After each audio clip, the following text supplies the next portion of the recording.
कितनी तारीख को 18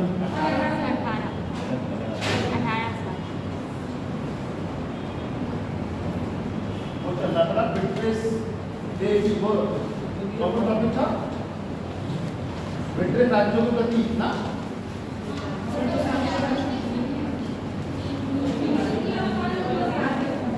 उपराज चल जाते वो आदत आ जाते ना उनमें कौन सा हो गया था पहले कौन सा हो गया था अफगानिस्तान हाँ बोल रहा इंडिया अफगान चल रहा था सेकंड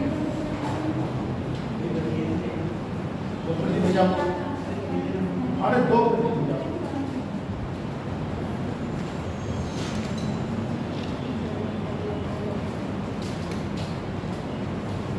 देखो शुरू में जो चैप्टर है ना जैसे मैंने तुम्हें पढ़ाया था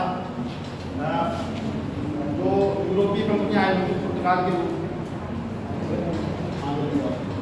आप लोग आया को न्यायिक कभी भूला करो पीछे वाले दरवाजे आया कि आप इतना सीधे बैठ जाए ठीक है कि बोलना है मन में क्या आ रहा है रट के तो आ नहीं रहे भाई जो मन में आ रहा है वही तो बोलना है एक तो रटा हुआ भी ना मेरे के बाद ये बोलना है थोड़ी आया करो सीधे और नमस्ते भी मत किया करो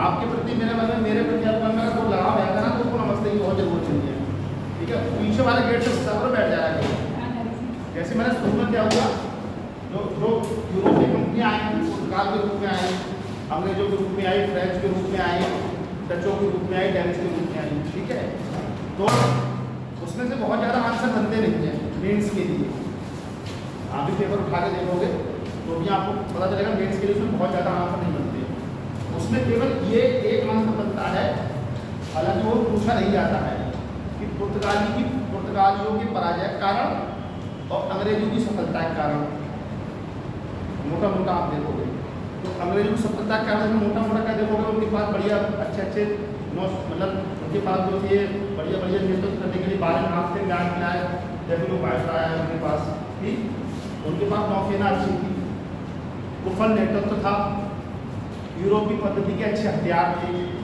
ठीक है और सबका मोटा मोटा था कि हमको पहले समुद्र किनारे कब्जा करना है क्योंकि अगर वो लोग यूरोप होते हुए आएंगे तो सबसे पहले समुद्र के किनारे कब्जा करोगे चाहे वो बंगाल का प्लासी हुआ ठीक है बक्सर का युद्ध हुआ प्लासी तो खैर एक स्टार्टिंग था लेकिन बक्सर ने उससे बक्सर के युद्ध ने पूरी तरीके से भारत को कंट्रोल कर लिया ईस्ट इंडिया कंपनी में पूरा कंट्रोल हो गया था ठीक है तो उसमें केवल मेन से दृष्टिकोण से केवल एक ही क्वेश्चन बनता है उसका मैं क्या करूँगा वो तो मैंने आपको लिखवाया है नहीं उसका मैं क्या करूँगा कि आपको 10-12 पॉइंट लिख के आपको 10-12 पॉइंट लिख के या तो आप कहोगे तो लिखवा दूंगा या आप कहो कि मैं ग्रुप पे भेज दूँ आपको तो आप ग्रुप पे देख के लिख देना आपको दोनों में जो भी चीज़ ठीक लगेगी मुझे बता दो कि लिखवाओगे मुझसे भी मैं उसको ग्रुप पे लिख के भेज दूँ लिखवा दूँगा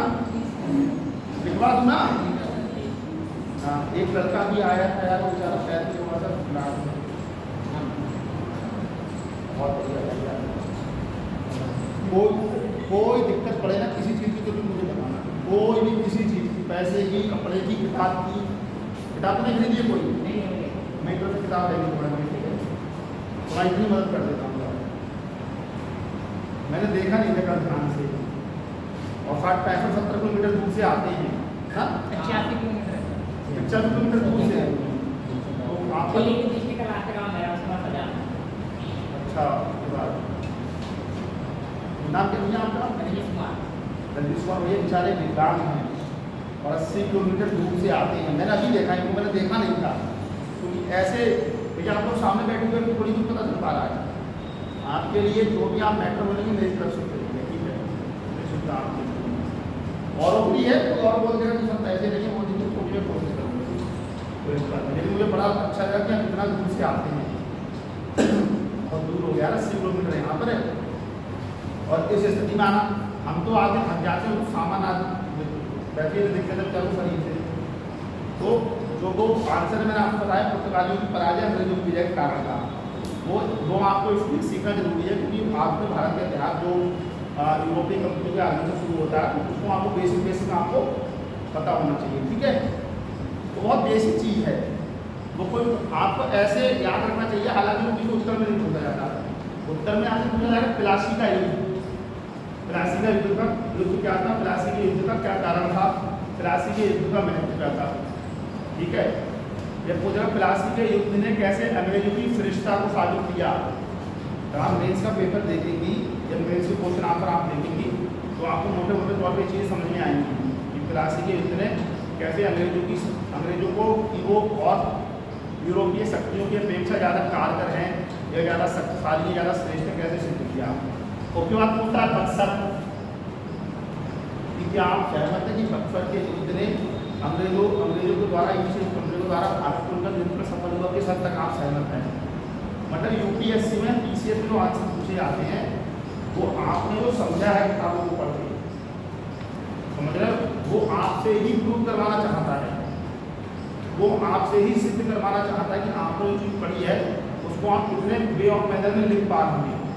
ठीक है, जैसे प्लासी का युद्ध हुआ तो जैसे सबसे पहले क्या होता है कि आपने भारत का मानचित्र बना,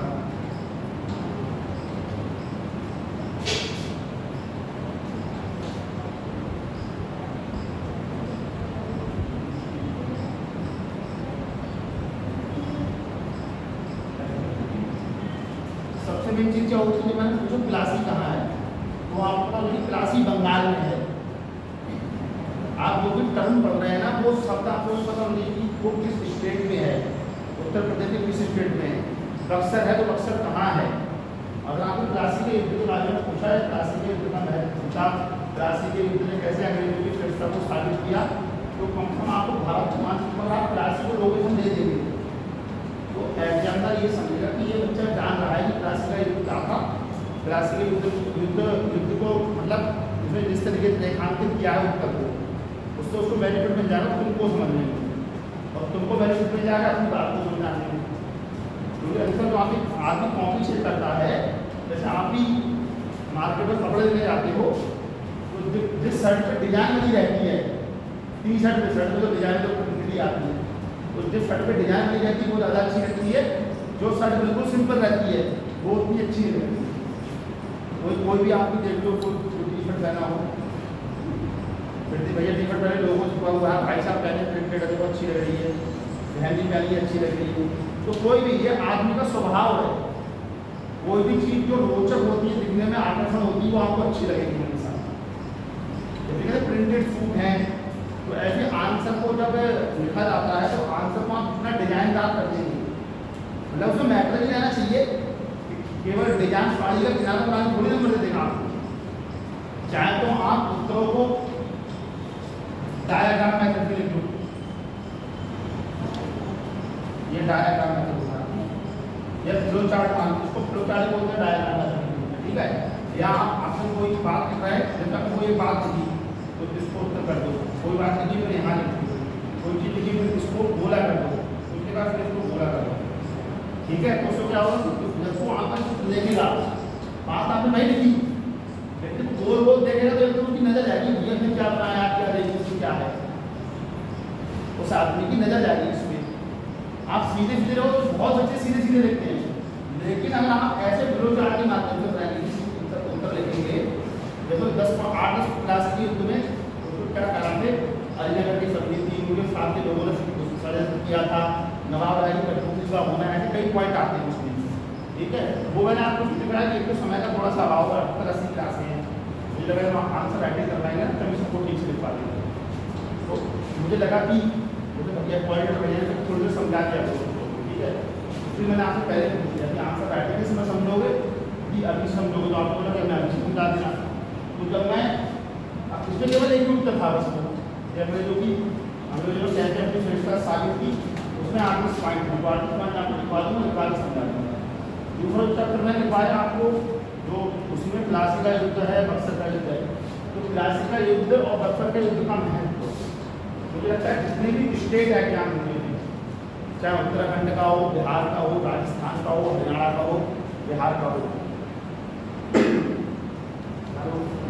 आइसक्रीम खा लिया अजीब सा लगा थोड़ी आवाज़ कर रही है, ठंडा पानी मिले उसका भी तो आप जितने भी स्टेट एग्जाम देखोगे या यूपीएससी का पेपर उठा के देखो, तो क्लासी पूछा बक्सर पूछा है। यूपीएससी और पीसीएस का क्या बेसिक अंतर होता है क्वेश्चन पूछने में, यूपीएससी आपको बिल्कुल अंदर से पूछता है कि क्या आप सहमत हैं कि प्लासी के युद्ध ने अंग्रेजों की सैनिक श्रेष्ठता को साबित किया या अन्य यूरोपीय कंपनियों की अपेक्षा में उसको साबित किया? उत्तर प्रदेश में पूछेगा प्लासी के युद्ध के महत्व को समझाइए। जहाँ लग गया क्या आप सहमत हैं, यूपीएससी पूछेगा क्या आप सहमत हैं, तो उसने वो चीज आपको तुम आप सहमत हो, सहमत के अंदर में तर्क या वितर्क देंगे ना, दो तीन तर्क देंगे हाँ सर हम सहमत हैं। पीसीएस में पूछेगा सीधे प्लासी के युद्ध के महत्व को समझाइए। बहुत यूपीएससी पीसीएस में बस यही अंतर है, यूपीएससी आपको अंदर से खोजता है, बिल्कुल अंदर से निकालेगा आपको बिल्कुल, क्योंकि आपने पढ़ा है जो चीज़ समझी है उसको लिखिए। स्टेट पीसीएस में क्या होता है कि आप यूपीएससी बेसिक पूछेगा प्लासी के युद्ध को महत्व लिखिए, बक्सर के युद्ध का महत्व लिखिए। क्या आप सहमत हैं कि पुर्तगाली को अपेक्षा अंग्रेजों ने बहुत सही मेहनत तरीके से ईस्ट इंडिया कंपनी के माध्यम से जिस तरीके से नियंत्रण किया, उसके कारण से उत्तर दीजिए। यूपीएससी में यही अंतर रहता है। जैसे मैंने आपको बक्सर का युद्ध दिखा दिया कि बंगाल का नवाब कौन था, अवध का नवाब कौन था, मुगल शासक कौन था, ये तो और उसकी डेट क्या थी वो मैंने आपको इसलिए लिखवा दी क्योंकि यूपीएससी में जब नहीं पूछता है, यूपीएससी में तो आपको एक दे देगा, दो दे देगा, उसको भ्रमित करेगा डेट को लेके, या अवध की जगह मुगल शासक लिख देगा या बंगाल का शासक लिख देगा। स्टेट पीसीएस में क्या होता है, यूपी पीसीएस का आप देंगे वो सीधे बक्सर का युद्ध हुआ था, 22 अक्टूबर दे देगा, 23 दे देगा, या 22 सितंबर दे देगा, 22 अगस्त दे देगा। तो जिसको फैक्ट याद रहेगा, आप कहते ना यार उस किताब में बहुत सारे फैक्ट हैं, कहाँ तक याद करेंगे? तो कुछ किताबें होती हैं फैक्ट के हिसाब से बनाई जाती हैं, कुछ किताबें होती हैं वो कॉन्सेप्ट पे बनाई जाती हैं। फिर मैं आपसे कह रहा था कि स्पेक्ट्रम के साथ आपको आधुनिक भारत का परिचय बिपिन की पुस्तक है उसको पढ़नी चाहिए, और साथ में आपको एनसीईआरटी पढ़नी चाहिए। उसमें क्या होता है, तथ्यों का समावेश और विश्लेषण दोनों हो जाता है। और जो किताबें आती है ना मार्केट में इतिहास की, उनमें आपको मानचित्र बने हुए नहीं मिलेंगे, आप इसको नोट करना।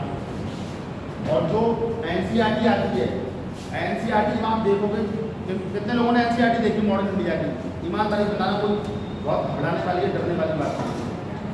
कितने लोगों ने देखी मॉडर्न इंडिया की एनसीईआरटी, कितने लोगों ने देखी है? देखिए हम आप पहले आप मुझे कह रहे थे हाँ तुमने देखिए, तुमने पहले बात करा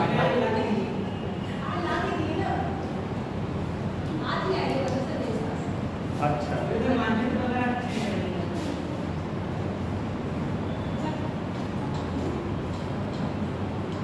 जब आप एनसीईआरटी देखोगे ना, एक कौन लड़का था मुझसे पूछ रहा था, मोहित पूछ रहा था अभी, कह रहा था उसका कोई महज पढ़वाल की 6 से 12 वाली किताब है एनसीईआरटी देख आपने देखा होगा, और एनसीईआरटी में कोई अंतर है?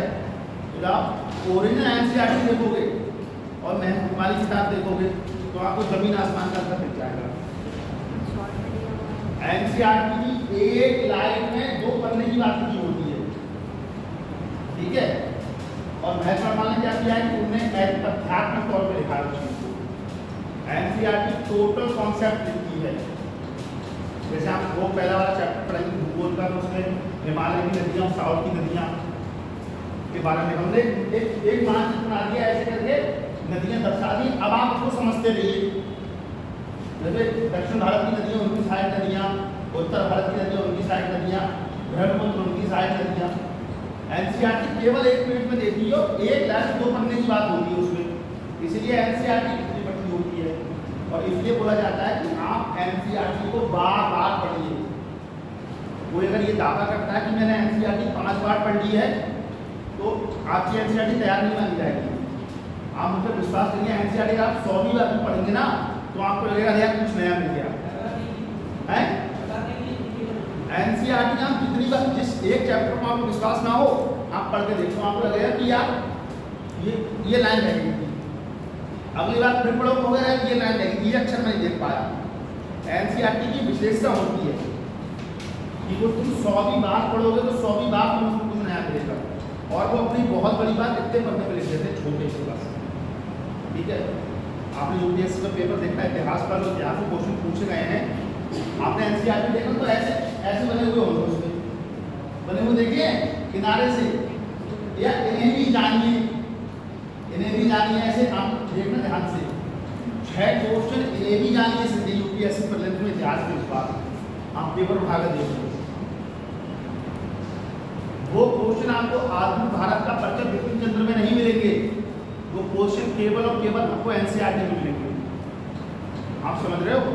स्पेक्ट्रम तो ये था, मतलब जैसे उन्होंने 1773 का रेगुलेटिंग एक्ट दे दिया, प्लास्टिक का क्या महत्व था, बक्सर का क्या महत्व था, ठीक है। इसलिए मैं आपसे कह रहा हूँ इसलिए मैंने आपको एनसीईआरटी जरूर बोली है, चाहे प्राचीन भारत की, चाहे मध्यकालीन भारत की, चाहे आधुनिक भारत की। इस चीज़ को हमने नोट किया हुआ पहले दिन, भारत का प्रारंभिक भारत का परिचय रामचंद्र शर्मा प्लस एनसीईआरटी, मध्यकालीन भारत के Satish Chandra plus NCERT, modern India के स्पेक्ट्रम, एनसीईआरटी और आधुनिक भारत का परिचय।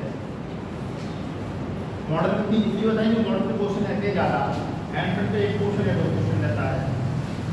तो मेरा मेन फोकस ये है कि तुम दोनों चीज़ों, कॉन्सेप्ट और तथ्य दोनों को साथ लेके चलो, क्योंकि इतिहास, विश्लेषण और तथ्य दोनों का खेल होता है।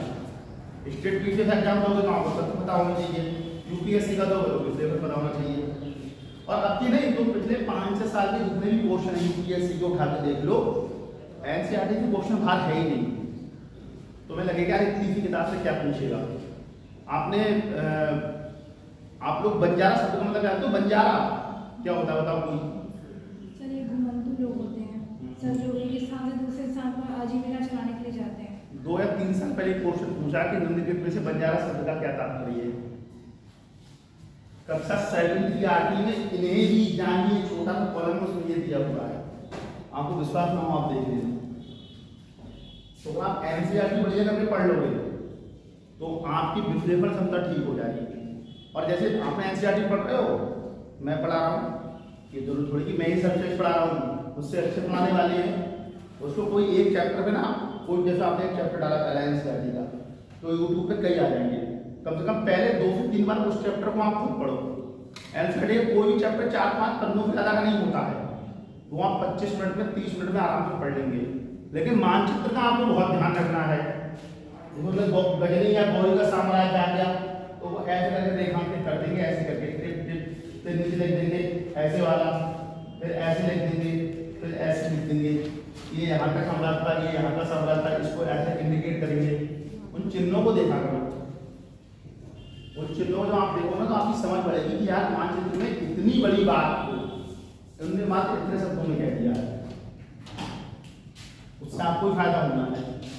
क्योंकि पहले चैप्टर में तो उतने ज़्यादा आंसर थे नहीं, वहाँ पर समझाने की जरूरत पड़ती।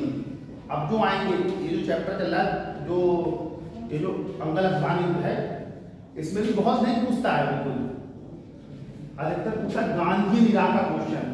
अब मॉडर्न हिस्ट्री क्वेश्चन देखना, गांधी इराक क्वेश्चन पूछेगा आपसे पूछेगा समाज सुधार वाला। क्यों? क्योंकि इनने सबसे ज्यादा इफेक्ट डाला, चाहे समाज सुधार का मामला हो, किसान मूवमेंट हो गया, जनजाति मूवमेंट हो गया, समाज सुधार स्वामी विवेकानंद आए, स्वामी दयानंद आए, दलित मूवमेंट हो गया, चाहे वो महाराष्ट्र का हो, बंगाल का हो, क्रांतिकारी घटनाएं हो जितनी भी हैं, पंजाब की हो, महाराष्ट्र की हो, बंगाल की हो, ठीक है। तो छोटी छोटी चीज ना उनको दिमाग में रखो, क्वेश्चन कहाँ से आ रहा है। और ये चीज आपको तब समझ में आएगी जब आप कई बार पढ़ोगे। आप सोचो एक बार एनसीईआरटी पढ़ना फिर मामा के यहाँ चले जाए, एनसीईआरटी तो मैं पढ़ रहा हूँ, मुझे लगता है कितनी नई चीजें मिल रही है। 1000 आदमी पढ़ोगे एनसीईआरटी तो भी लगेगा कुछ रह गया हमारा। तो सारे क्वेश्चन छोटी सी एनसीईआरटी से आते हैं। देखो स्पेक्ट्रम क्यों बताया जा रहा है, स्पेक्ट्रम इसलिए बताया जा रहा है कि आप इतनी भी चीज को उसमें से विस्तार के रूप में पढ़ लो। जैसे उन्होंने सोचा कि ब्रिटिश संसद का नियंत्रण 1775 के माध्यम से वो रेगुलेटिंग एक्ट से प्राप्त किया तक उन्होंने 2 लाइन लिख दी। अब उन्होंने 1775 के बारे में पूरा थोड़ी बताया, पूरा मिलेगा आपको कहां पर स्पेक्ट्रम में। तो जो चैप्टर पहले एनसीईआरटी पढ़ो उसको ही आप स्पेक्ट्रम को पढ़ो, और पढ़ने के बाद तो आपको भारत पढ़ना है उससे पढ़िए। इससे क्या होगा कि मुझे समझने में आसानी रहेगी, एक बार आप पढ़ते हो तो आपको समझने में आसानी रहेगी। फिर आपको कोई चीज नहीं आ रही है तो फिर आप मुझे पूछ लो कि सर ये चीज नहीं आ रही, आप मुझे बता दो। केवल मैं ही मेहनत करूंगा, आप नहीं करोगे तो बहुत मामला खराब है यार। तो दोनों लोगों को मेहनत करनी पड़ेगी बराबर। और आंसर राइटिंग का तो ऐसा प्रोग्राम है, जैसे आंसर राइटिंग में आपको बता दूंगा उत्तर भी लिखवा दूंगा, लेकिन जब वो चीज आपके दिमाग में एक कह सकते नैसर्गिक तरीके से, मतलब जो स्वतः तरीके से नहीं घुसेगी, तो इतिहास में कितने क्वेश्चन याद कर लोगे यार? 10 कर लोगे, 15 कर लोगे, 20 कर लोगे, कितने क्वेश्चन याद रख लोगे? तुम पढ़ेगा विवेकानंद को, उन्होंने दयानंद का समाज सुधार पूछ लिया। तुम दयानंद का पढ़ेगा, उन्होंने राजा राम मोहन राय का समाज सुधार पूछ लिया। तो बेसिक चीजें तुम्हें सबकी याद होनी चाहिए ना। ये तुम्हें कब होगा? जब तुम कई बार पढ़ोगे। तो पहले चैप्टर में जो यूरोपीय जो कंपनियां आई थी, उनमें बहुत कुछ समझाने जैसा नहीं था। समझाने के लिए क्वेश्चन थे कि अंग्रेजों की सफलता के कारण 82 का युद्ध और बक्सर का युद्ध। आप जहां आपने वो लिखा है ना शुरू में चैप्टर, ये 3 चीजें लिख लेना जरा पहले। बोल रहा हूँ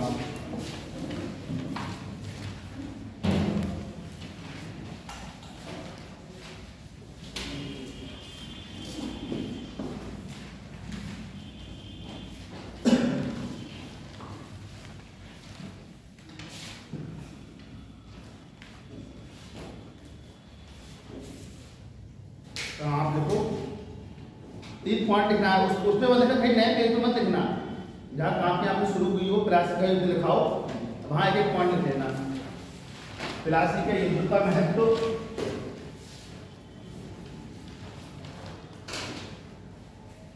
बक्सर के युद्ध का महत्व,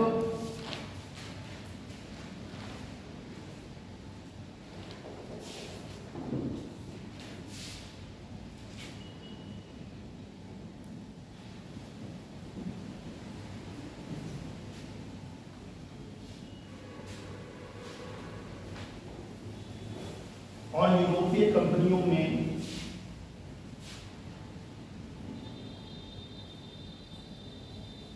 अंग्रेजों की विजय के कारण।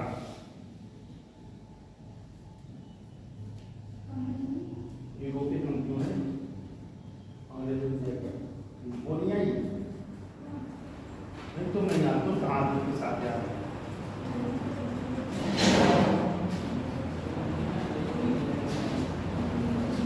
एक काम और करो, मैं तुम्हें बताऊँ काम की। मैं तुम्हें प्रदेश के साथ थोड़ा मेन्स भी लेके करता हूँ काफी, ठीक है? तुम लोग एक कॉपी और खरीद लो, और तो कॉपी बहुत मोटी ना हो, उसमें 100 सवाल को पेज रहें, 100 पेज 120 125 पेज रहें उसमें, ठीक है? वो कॉपी भी लेके आओ। तो बस प्रदेश के साथ काम की चीज ना मेन्स का, वो भी तुम्हें दिखा कर आऊँगा। जैसे तुम अंगल मराठा युद्ध पढ़ोगे तो मशीन की संधि बहुत पूछी जाती है। यह अंगल मराठा संघर्ष क्या था? अंगल मराठा संघर्ष को परिणाम क्या थे? जब प्रथम अंगल मराठा युद्ध, अंगल मराठा युद्ध, द्वितीय अंगल मराठा युद्ध। पीसीएस के लिए क्या है? तो प्रथम अंगल मराठा युद्ध दिया, उसकी अवधि क्या थी? प्रथम अंगल मराठा युद्ध हुआ तो उसका वायसराय कौन था? उनने एक प्रथम अंगल मराठा युद्ध दे दिया, एक दे दिए प्रथम अंगल अफगान युद्ध, फिर दे दिया उन्हें मैसूर के युद्ध। उतने ही तुम कंफ्यूज हो जाओगे, और ये तुम तभी कर पाओगे तुम सारे युद्ध तरीके से याद हो, उनकी डेट पता हो। या उन्हें युद्ध दिए 82 का, एक दे दिया बक्सर का, और बीच में लगा दिया एक पानीपत का युद्ध। अब तुम कहो प्लासी तो सुना है यार, और मैंने प्लासी भी सुना है, भाई जाओ शाम को फोन कर लेना, ठीक है? अब तुम क्या कहोगे? 82 का युद्ध तुम्हें पता, 1757 सन में बताया था। बक्सर का युद्ध बताया, पांडीवास का युद्ध कहाँ से आ गया? तुमने बताया था ना कल, पांडीवास का युद्ध 1760 में। उसी में दे दिया बेगरा का युद्ध। तो 2 युद्ध तो तुम्हें पता है, 2 युद्ध तुम्हें नहीं पता है।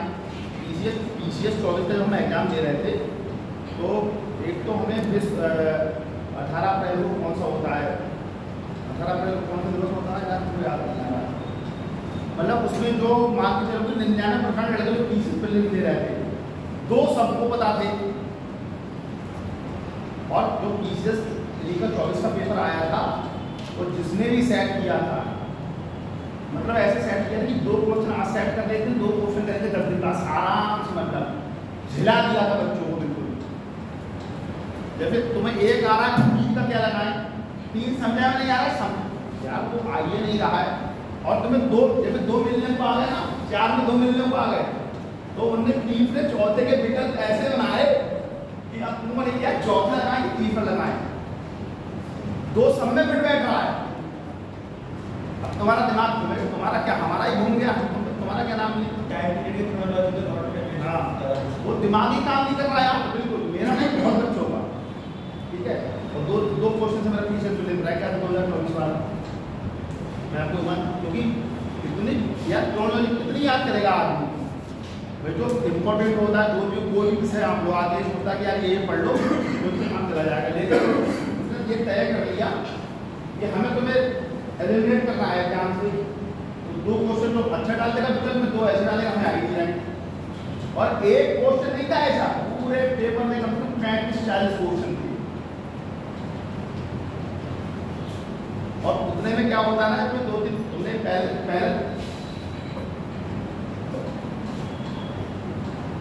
तुमने पहला पेज खोला पेपर का, पहला पेज तुमने खोल दिया और पता चला कि 4 क्वेश्चन तुम्हें पहले पेज के आए ही नहीं, 3 या 4 क्वेश्चन होते हैं एक पेज में।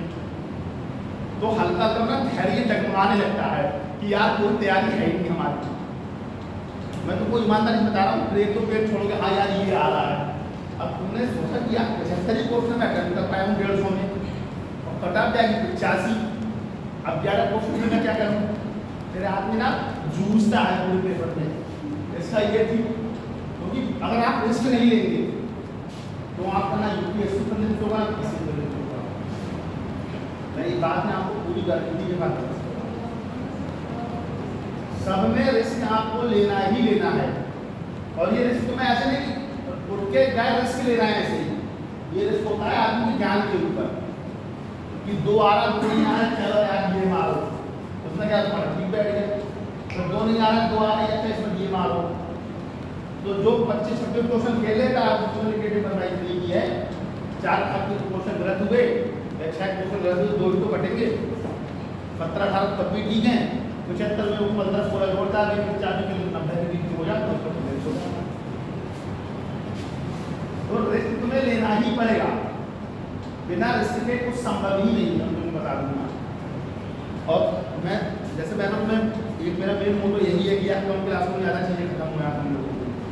और भाई ऊपर से सचिवालय से आया है, छोटी आई है, तो उन्होंने 78 क्लासें दी हैं इतिहास पढ़ाने के लिए। तो वो भी विजनरी लोग ही हैं, हम तुमसे अच्छे लोग बैठे हुए हैं, वो जानते हैं कि 78 क्लास में क्लास खत्म हो जाएगा। अगर उन्हें ये चीज़ बना के दी है, सरकार ने कोई प्रावधान दिया है, आपको तेजी से होगा कि खींच के होगा वो तो हमारे और आपके ऊपर है।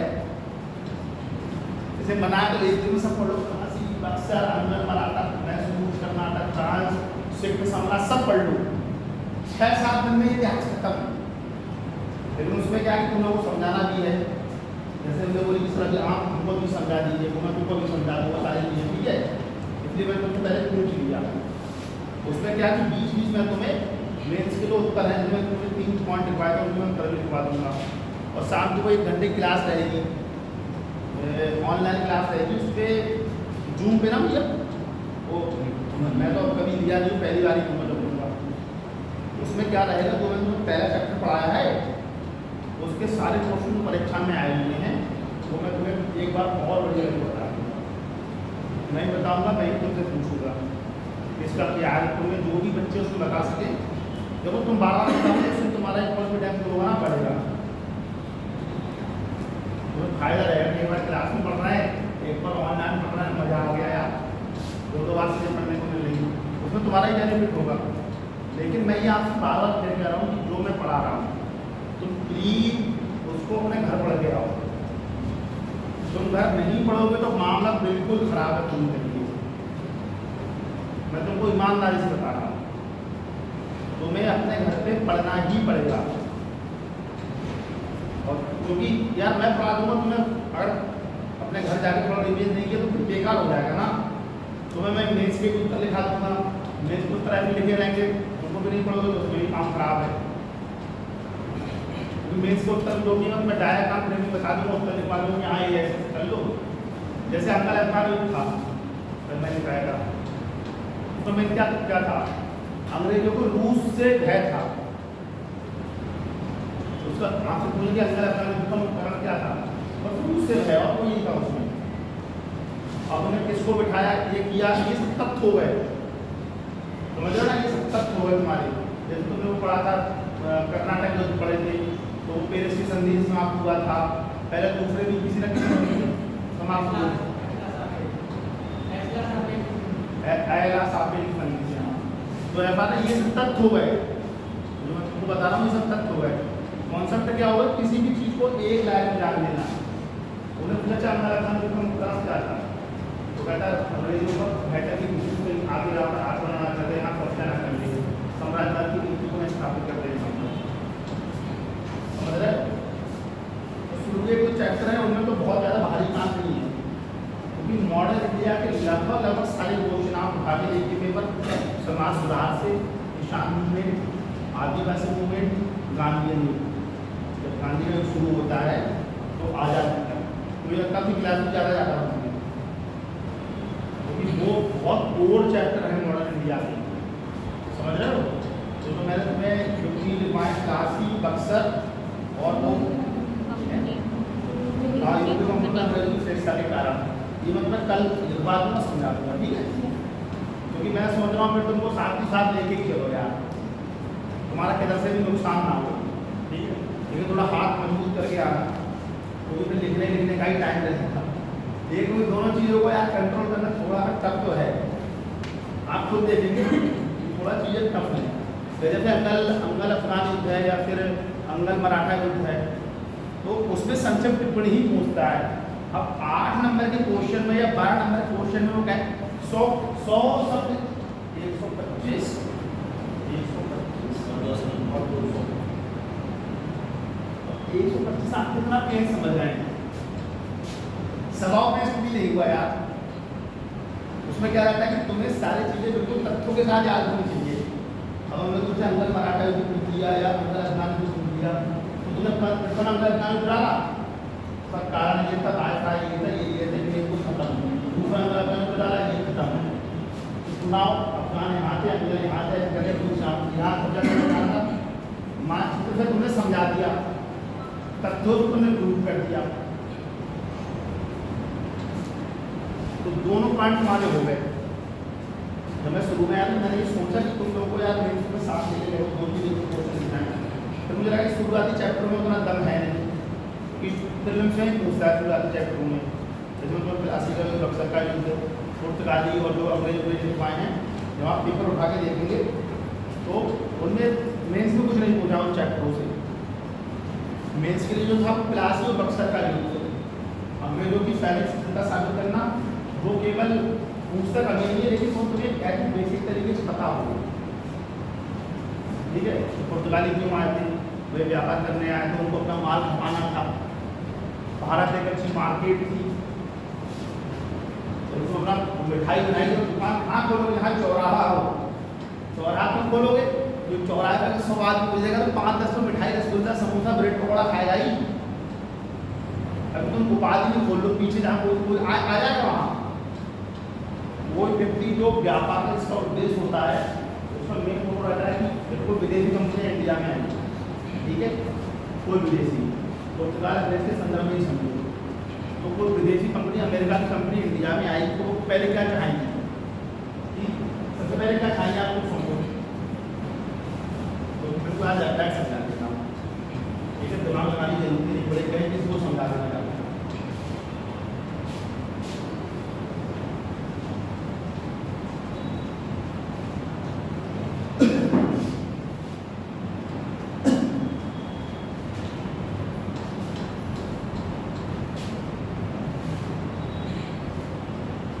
विदेशी कंपनी आई तो सबसे पहले क्या कहेगी कि हमें पहले आप जॉब उपलब्ध कराओ,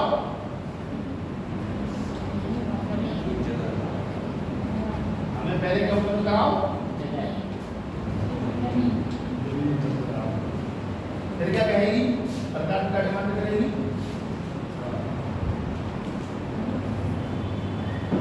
कि हम चाहते हैं कि हमको संसाधन, मानव संसाधन,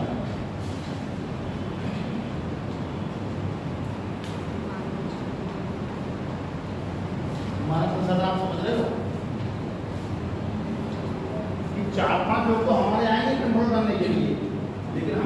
थे कि कम से कम स्वीपर, साफ सफाई वाला, ठीक है, वाहन चलाने वाला, गाड़ी चलाने वाला, माल ढोने वाला, वो क्या हो कि आपकी ही सरकार है, आपके देश में उपलब्ध कराएं।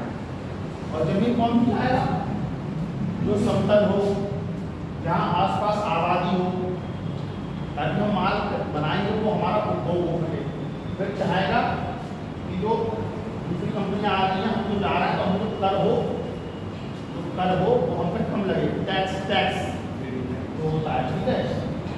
चौथा चाहेगा कि रेट टैक्स कम हो, लाल की कसाई, जैसे हमने फाइल चलाई तो पता कि मंत्री जी के पास पड़ी है, उन पर आगे सिग्नेचर नहीं करना चाह रहे हैं, उनको भी पैसे चाहिए। अभी भटका जमीन का मामला तुमने देखा, उससे प्रकाश बाद में प्रकाश में पकड़ा गया है IAS। उन्होंने क्या हुआ कि डिफेंस की जो जमीन थी उसमें ही उन्हें घोटाला कर दिया। और फिर जो सोलर एनर्जी सिस्टम के लिए जो सरकार का उद्देश्य है, तो जो कोई जैन करके था व्यक्ति मांगने आया था, उसी को उन्हें करोड़ रुपए की डिमांड कर दी। उन्होंने क्या किया? शिकायत कर दी, शिकायत नहीं सही पाएगा, लपेट दिए गए। अब तुम तो जितने जिलों में तुमने काम किया हुआ हीरो की तरह, भाई जितने जिलों में आप गए हो एक हीरो की तरह पेश रहे होंगे, DM साहब हैं, और जिन जिलों में पड़ा कितना अपमान हुआ होगा आपका। पहले तो गाँव में बेइज्जती कि भ्रष्टाचारी है, ठीक, फिर जितने यार दोस्त हैं शुरू से लेके जाएंगे ऐसी थोड़ी मकान बन गए, कोठी बन गई इसकी। आज क्योंकि आदमी अपने जो उभरता हुआ आदमी होता है ना, उसको बेइज्जत करने का आदमी मौका ढूंढता है, कहाँ मौका मिल जाए। फिर अब वो जिस जगह काम करेंगे वहाँ में लोग देखेंगे कितना भी अच्छा काम करते हैं, उनको ये दिखेगा कि यार भ्रष्टाचारी है। जैसे गाँव में कोई लड़का का लड़की छेड़ दे तो सारी लड़कियों से बच्चे रहते हैं, उधर बच्चों को आना, चाहे बिल्कुल वो साफ नीयत से आए, ठीक है। तो जो जिस आदमी पे नैतिक मूल्यों का ह्रास का या नैतिक मूल्यों के हानि का आरोप लग जाता है ना, उसको फिर समाज बहुत गंदी नजर से देखता है। लोग कितना भी पारदर्शिता, ट्रांसपेरेंसी, जिम्मेदारी के साथ काम करें, तो जमीन चाहिए, मानव संसाधन चाहिए, कर प्रणाली हो और रेट टैक्स कम हो, बिजली पर्याप्त मात्रा में हो। हालांकि उस समय उनके लिए नहीं थी, वो तो केवल अपने किले बना रहे थे। कोई सूरत में बना रहा था, कोई मछलीपट्टनम में बना रहा था, कोई दक्षिण भारत में बना रहा था, कोई उत्तर भारत में बना रहा था। उनका तो मेन मोटो ये था कि हम अपना एक दुर्ग बना लें जहाँ पे चीज़ों को हम कंट्रोल करते रहें। और फ्रेश तो जो थे ही सुप्रीम हम लोगों में थे ही वो हर चीज़ में, पर यहाँ के लोगों ने उनका जो क्लासिक के उनके बारे में कारण पढ़ेंगे, महत्व पढ़ेंगे, तो उसमें हमारे यहाँ के लोगों ने उनका साथ दिया। जो अमीर तबका भी है, समाज जो अमीर तबका है, मंत्री आ जाते हैं तो अमीर तबका ही उनके साथ घूम रहे, गरीब देखा, गरीब आदमी तो जय जयकार कर रहा है उनकी, ये सेम ऐसा ही। तो उन्होंने यहाँ पे अपना साम्राज्य स्थापित किया, तो उन्हें काम भर के लोग मिल गए, चाहे उन्होंने लालच दिया हो, ये दिया हो कि हम ऐसा काम करेंगे तो एक जगह बैठा लेंगे, क्योंकि हर आदमी इतना नहीं होता कि थोड़ा बहुत काम हो, रोजगार मिले, थोड़ा लालच, तब तो आदमी आपको जुड़ता है, ये भी जुड़ जाए कोई आदमी। तो आज की जो कंपनियाँ आ रही हैं, जमीन भी हो, मानव संसाधन हो, कर प्रणाली की छूट भी हो, ठीक है, रहने का फायदा हो, पर्याप्त मात्रा में बिजली मिले, ठीक है, फिर उन्हें सुरक्षा भी उपलब्ध कराना है सरकार को। तो जितनी बड़ी कंपनियाँ देखती हूँ वहाँ सुरक्षा गार्ड लगे हुए देखते होंगे, क्यों? क्योंकि मान लिया कोई मामला हो गया या कोई आपने देखा हो कंपनी में हड़ताल हो गई, तो कंपनी में हड़ताल हो गई, सबको नहीं बुलाया जाता है। हड़ताल का जो नेतृत्व कर रहे हैं उन 4-5 लोगों को बुलाया जाता है। यूरोपवासी भी यही कर रहे थे, वो अपने किसी न किसी दूत के वास्ते करते हैं, थॉमस हो और वो जो आया 15 में आया नाम उसका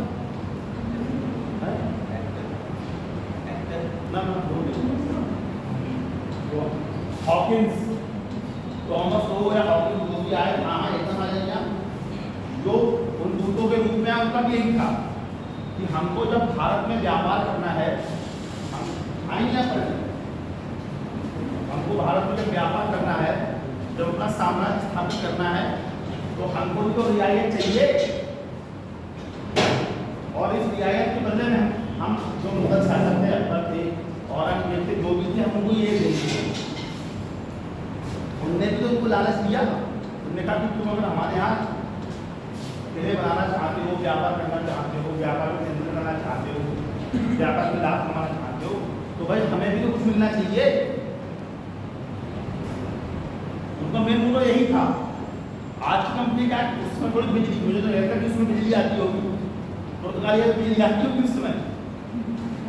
बिजली तो 2017 के बाद अब आना शुरू हुई है। जब भाजपा की सरकार आई तो बहुत, सपा की सरकार में लास्ट टाइम था, उसमें भाजपा की सरकार थोड़ा और मेहनत में आने की थोड़ा सा बिजली। अब तो बिना बिजली के कोई काम नहीं होगा। हम लोगों को देखें 6-6 महीने ट्रांसफर, उन लोगों को बहुत लोग नहीं देखे होंगे, हमको टाइम देखे 6-6 महीने ट्रांसफार्मर है ही नहीं, बिजली है ही नहीं। और बहरे जब रहते कस्बे में, वो बहरे पढ़ते थे हम लोग, तो भी क्या था कि आज दिन में आएगी, फिर 7 दिन दिन में आएगी, 7 दिन रात में आएगी। ये हम खुद देखे हैं। अब क्या है, अक्टूबर 1 घंटा लाइट नहीं आए तो आदमी परेशान हो जाता है, क्योंकि आप विद्युत के और विद्युत से होने वाले कामों के आदी हुए।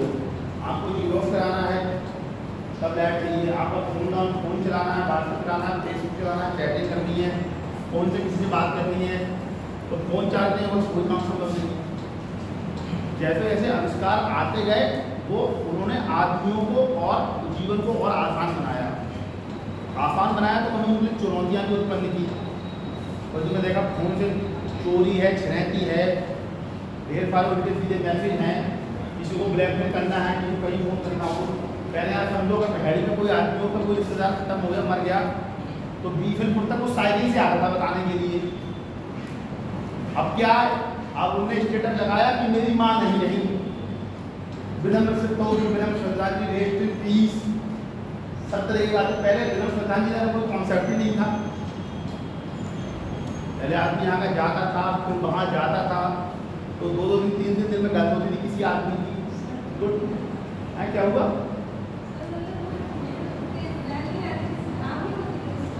और एक कर लेता है सब आदमी यार।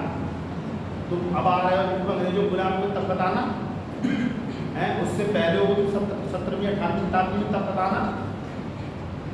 फोन तो अब आ गया 2008-9 से। हमें वो भी देना कि 20 रुपये में 12 रुपये मिलते थे, और मिसकाल खाली उधर से फोन आ रहा है कि 13 रुपये ना खर्च हो, 13 रुपये खर्च हो, मैं 9 रुपये को खर्च करूँ। और मैंने बोलो 1 रुपये सिक्का डाला जाता था ना, याद है तुम्हें? टेक्नोलॉजी ने आदमी को कैसे चेंज किया भाई। जब नवजागरण का टाइम पीरियड आया 14वीं शताब्दी में यूरोप में, उन्होंने क्या किया, उन्होंने नए नए यंत्र बनाए, ऐसे यंत्र बनाए जो वहाँ पे काम को और आसानी करते। पहले लोग सूट से काटते थे, फिर हैंडलूम आया, पापलूम आया, ठीक है, भाप के इंजन बने, लोहे के माध्यम से गहरी खुदाई और लोहे के माध्यम से जल्दी फसलें कर सकती थी। तो जो भी बाहर के लोग आए, इंडिया में आए, चाहे वो पुर्तगाली हों, अंग्रेज हों, डच हों, फ्रांसीसी हों, उनमें क्या हुआ कि जो आदमी ज़्यादा टेक्नोलॉजी के साथ था, जिस आदमी के साथ चालाकी अच्छी थी, लीडरशिप क्षमता अच्छी थी, कोई भी लड़ना है किस तरीके से लड़ना है, उसको हमें फायदा मिल गया।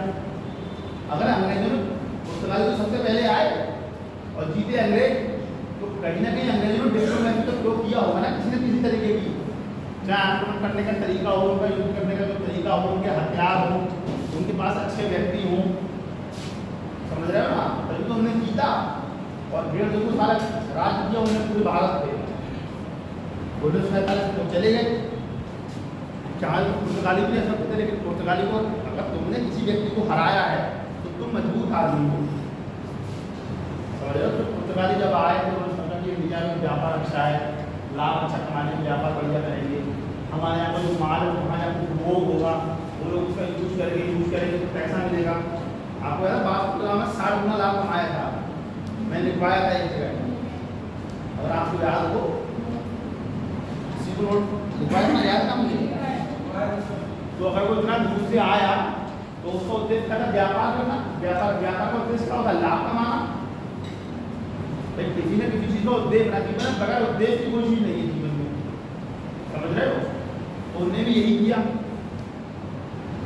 तो जो छोटी मोटी चीज़ें मैंने आपको दिखा दी हैं, जो आंसर वाली हैं, क्लासी का, बक्सर का और वो भी मोटी, वो मैं आपको कर दिखा दूँ, ठीक है। आज आप द्वितीय अंक रखना मैं लिखवाया था क्या लिखवाया था क्या अपना जो है हैं देख जाए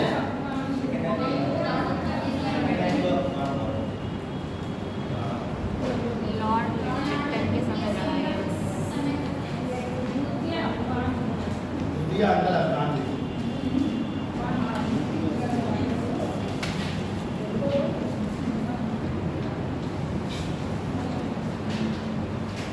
मैंने क्या लाइन लिखवाई थी और उसमें टाइमिंग लिखवाई थी नहीं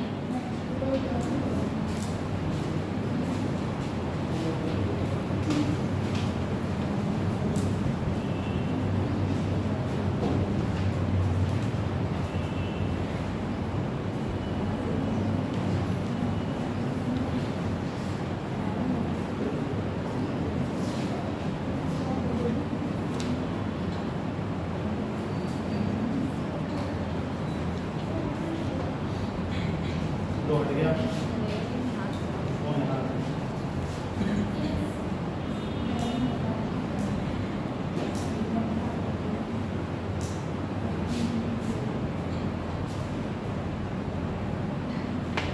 दिल्ली आपको देखने में दिक्कत होती है क्या द्वितीय अफगान युद्ध 1878 से 1880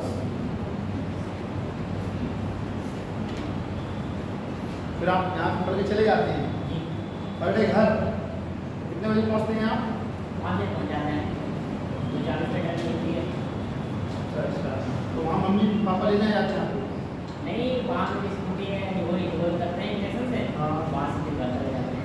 स्कूटी हाँ वो हैंडीकेप स्कूटी है हाँ। वो है वहीं टेस्ट में खड़ी करते हैं वहाँ। सरकार से कुछ पेंशन वेंशन मिलती है हाँ पैसे मिलती है कितना 1000 पर और कोई छूट और कुछ नहीं राशन कार्ड को सब मिला है राशन कार्ड नहीं ये किसान सम्मान निधि वो भी नहीं वो तो जमीन जिसके नाम होती है उसी को मिलती है। बस केवल यही फायदा है 1000 रुपये का इस कोचिंग के बारे में आपको किसने बताया इस कोचिंग के बारे में क्या है इनके भाई आते हैं। अच्छा हाँ मालिक की तैयारी करते हैं कि बैंक जाते हैं पेमेंट पार्टी में हाँ उन्हीं ने बताया। बहुत याद बहुत देखो इसमें 2-3 पॉइंट लिखूँगा क्या हुआ ये बात है क्या क्या हुआ बताओ ना आज नींद इसलिए लग रही है समझा दिया ना अभी लिखवाते रहते तो कोई नींद नहीं आती तो सो भैया कोऑर्डिनेटर हम लोगों को मेन है हम आया ब्रेक भैया है प्रतीक भैया है जो भी है कोऑर्डिनेटर भैया को भी समाज कल्याण अधिकारी में काम करना है समाज कल्याण अधिकारी को डीएम साहब के अंदर काम करना है डीएम साहब को सरकार के अंतर्गत काम करना है प्रतीक भैया ने मुझसे कहा मैंने वीडियो देखो कि थोड़े बच्चों को समझा दिया सब भाई उनका भी तो कोई बोल है वो तो हमारे हेड हैं और उनको लगा कि इतना लिखवाते हैं और 5 मिनट काम की चीज़ें हैं फिर मेरे दिमाग में एक चीज़ आया कि इमेज भी साथ ही ले ली इसलिए मैंने आपको अभी 2-3 डिपार्टमेंट क्लास में वाला अक्सर वाला तो वो मैं आपको भी लिखवा दूँ कि साथ काम की चीज़ें है ना क्योंकि आप स्पेक्ट्रम पढ़ोगे जब आप मॉडल इंडिया को किताब पढ़ोगे तो मैं चाह रहा हूँ कि आपको चीज़ें साथ ही साथ चले जाएँ और आपको में भी आने कि सबने आगे सीधे आपको लिखवा दिए तथ्य और फिर मैं कुछ समझाया नहीं आपकी भी समस्या दूर हो जाए ना थोड़ी सी मतलब ये तो कल बाहर से आया सर क्या करते हैं कि सर आगे सीधे लिखवाना शुरू कर देते हैं ठीक है आपको मैं भी आएगा नहीं सब थोड़ा समझा देते हैं मेरे मन में केवल एक ही डर था कि यार जो 78-80 क्लास है ना उन सारे सिलेबस को कंट्रोल करना कठिन काम है जो मॉडल इंडिया भी है उसके बाद एडिशन आएगा उसके बाद मिडाइवल आएगा और आपने देखा कि सरकार ने ऐसा क्यों किया कि पहले मॉडल रखा फिर एडिशन फिर मिडाइवल तो सबसे ज़्यादा क्वेश्चन मॉडल से आते हैं सबसे कम क्वेश्चन आते हैं मिडाइवल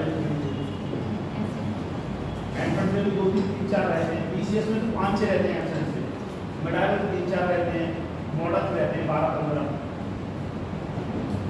कभी कभी 22 से लेकर 30 क्वेश्चन तक हिस्ट्री से पूछ लेता है नहीं तो 25-24 देखा होगा ना पेपर और का और कौन सा जो क्या रहता है सरकार का यही उद्देश्य है कि जो चीज़ ज़्यादा है उसकी क्लास ज़्यादा लगाओ, जो चैप्टर कम किया है कम बढ़ाओ। 1857 क्रांति को एक ही दिन में खत्म करनी है, 1857 क्रांति और मैं एक दिन में खत्म कर दूंगा। तो 1857 क्रांति में क्या कारण बताओ, उसका स्वरूप क्या था, और मैंने मोटी चीज़ जो उसमें क्वेश्चन पूछे जाते हैं तो एक दिन में खत्म हो जाएगी। अगर एक दिन में खत्म नहीं हो पाई तो अगले दिन 5-10 मिनट का टाइम और ले लेंगे, इससे ज़्यादा नहीं लेंगे। पहली बात तो कोशिश यही रहेगी कि 1857 की जो क्लास जो है वो एक दिन में खत्म हो जाए। वो लोग जो वहाँ पॉलिसी मेकिंग वाले लोग वहाँ बैठे हुए हैं उनको पता है कि एक चैप्टर कितने दिनों में खत्म हो जाएगा। ठीक है, जब जो दूसरा चैप्टर है जो बोला है कि दूसरा चैप्टर क्या नाम था, क्या रिक्वायर्ड जो दूसरा चैप्टर यूनिट थी ना, एक मेन टॉपिक है, जो सब टॉपिक है ये मॉडर्न एंट्री 1757 से 1857 तक। अब जो शुरुआती कोर हिस्ट्री है जिसने इस पर आधा काम किया है उसमें क्लास में होती मेरी समझ से 11-12, लेकिन वो 7 क्लास में भी खत्म हो सकता है। अगर काम बाकी चीज़ें बता दी जाएँ और उसमें कौन से आंसर ठीक रहेंगे, कौन कौन से आ सकते हैं वो आपको बता दी जाए तो वो भी ठीक रहेंगे। तो ऐसा बहुत वो नहीं है। अब सरकार ने किसी चीज़ का रिव्यू किया है या कुछ किया है तो उन्होंने उसको समझ के किया होगा। लेकिन मेरा उद्देश्य ये है कि मैं प्रतिनिधित्व न्यूज़ भी ले चलूँगा ताकि तुम्हारी समस्या ही ना रहे किसी प्रकार की, क्योंकि एक बार तो आदमी तथ्यवादी चीज़ को लिख लेता है ना तो वो चीज़ 40 दिन में याद रहती है। ये तो आप अपने बड़े लोगों पढ़ के देखा होगा ना, किसी चीज़ को याद करके लिख के देख लो तो उसमें कुछ 2-3 लाइनें तो याद रह जाएंगी ना आपको। आपको कोई पूरे यहाँ क्या पढ़ाएगा शुरू में, आप इतना बता दो ना पुर्तगाल कोई थे, अंग्रेज कोई थे, कुछ नहीं बता पाओ, इतना तो बता दो पुर्तगाल कोई थे, अंग्रेज कोई थे, फ्रेंच कंपनी कोई थी, बक्सर कुछ था, प्लासी कुछ था, कुछ नहीं आप काम चीज़ बता दो तमाम से। देखो उसकी डेटिंग है ना, मैंने अभी आपको बताया कि एक अंकल महसूस को दे देंगे, एक को अंकल पार्टी को दे देंगे, एक राशि का दे देंगे और एक कोई अंकल महसूस कर्नाटक का चौथा दे देंगे, दूसरा दे देंगे। Uncle Maratha, uncle Mysore, uncle Afghan और बीच में जो उनका पंजाब राज्य के साथ जो हुआ, अफगानिस्तान के साथ जो हुआ या हैदराबाद की कोई एक समिति बीच में खाना दे देंगे, कह देंगे इनका क्रम लगा दो तो वो तुम्हें तभी याद रहेगा, तुम्हें पता रहेगा। तो अगर की ये चीज़ जो सबसे इम्पोर्टेंट है 1878 से 80 के बीच में, कभी वो दे देंगे 1878 लिखा हुआ है यहाँ पर, दे देंगे 1878 से 1882 या 1884, एक ये सही दे देंगे इस तरीके से। और अगर आपको याद रहेगी तो 30 से तक तो बहुत पूछे जाते हैं तो आप कर दोगे। ठीक है, तो तुम आप ये युद्ध, यह युद्ध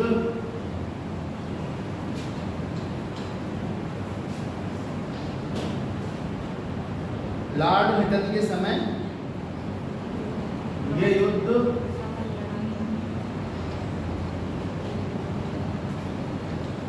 लॉर्ड लिटन के समय लड़ा गया। और तो इसमें सबसे इम्पोर्टेंट क्वेश्चन है वो मैं तीसरा पॉइंट बोल रहा हूँ आपको, यही 3 क्वेश्चन इसमें पूछे जाते हैं। देखो इन्होंने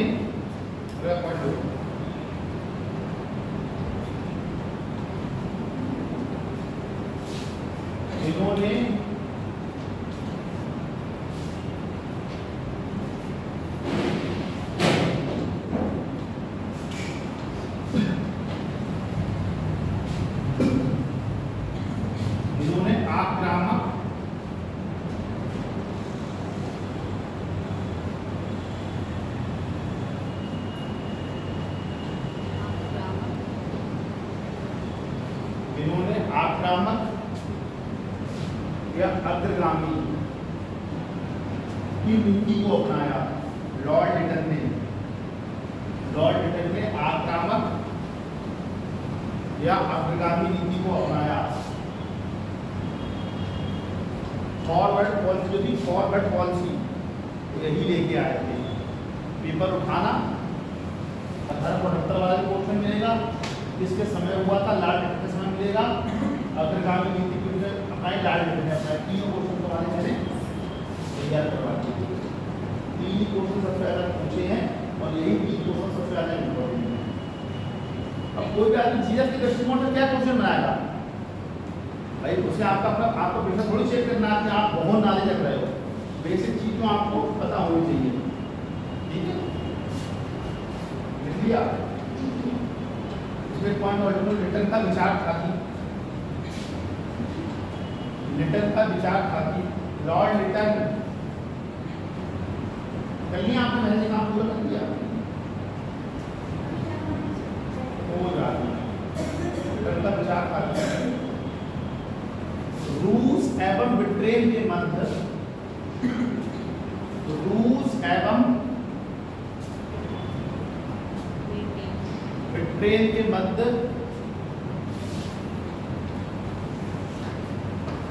अफगानिस्तान 2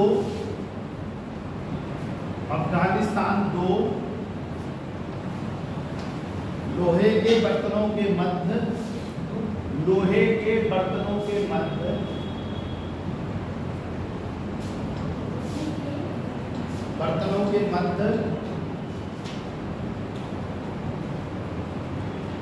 एक मिट्टी का छोटा सा पात्र है।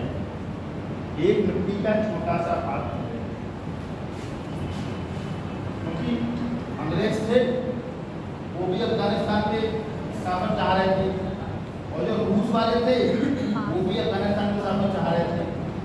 तो ये दोनों ही महाशक्तियां प्रकाश में की। रूस और अंग्रेज आक्रमण करना चाह रहे थे, कंट्रोल करना चाह रहे थे अफगानिस्तान पे। अफगानिस्तान कहाँ है बच्चों? ये वाला जो कौन बना हुआ अफगानिस्तान, क्योंकि मध्य एशिया या उत्तर पश्चिम जो भी आक्रमण हुए मुगलों ने किए, चाहे इस साइड में क्या मोहम्मद गौरी ने करके किए, ठीक है, यहाँ पर कंट्रोल करना चाहा। अफगानिस्तान में कुछ ऐसा बफर जोन, हाँ, क्योंकि जो अफगानिस्तान में बफर जोन है और तुमने देखा हो जितने मिडिल जो राज्य है यमन, कुवैत, सऊदी, ईरान सब इस साइड में है। तो इधर से आने का रास्ता तो पड़ेगा दूर, इधर से आने का रास्ता पास पड़ेगा। अभी जो प्रति भैया लेके हाँ लेके जा रहा है रास्ता उधर से, तो अच्छा था कि उधर से आ गए होते। पता चला कि एक गली घूमी काले जा गए, मैंने देखा ही नहीं था, मैं तो उधर से ही रुक के आना आया। अब जिसको पता रहेगा कि इधर से भी रास्ता है, जितनी देर में उस पेट्रोल पंप पे पहुंचा देर में स्कूल आ गया। तो ये था कि जो इधर से आप लोग गाड़ी थे बोलन दर्रा, खैबर दर्रा, वो दर्रे सबसे इम्पोर्टेंट थे इधर यहाँ भारत में प्रवेश करने के लिए। तो ये जो ये वाले पोर्टल जो आक्रमणकारी थे वो इस साइड में घुसे थे। तो जिन्होंने इनका मेन उद्देश्य था कि जो आदमी अफगानिस्तान को कंट्रोल कर लेगा, चाहे रूस से ही चाहे अंग्रेज से ही, वो भारत को निर्भर स्थापित करेगा। तो इसीलिए अंगल अफगान युद्ध हुआ अफगान को कंट्रोल करने के लिए। ठीक है कि हमारे क्षेत्र में रहेगा, हमारे साम्राज्य में रहेगा, तो हमको भारत पर व्यापार करने में, भारत को कंट्रोल करने में ज़्यादा सुलभता रहेगी। ठीक है, आराम कर लेंगे, सहज से रहेंगे, कोई दिक्कत नहीं इस तरीके से। ये लिखिए आपने, आगे लिखो वहाँ पे लाइन।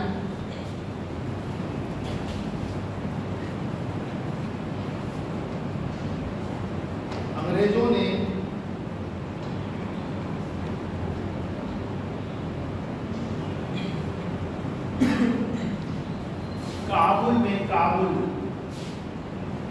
काबुल में एक स्थायी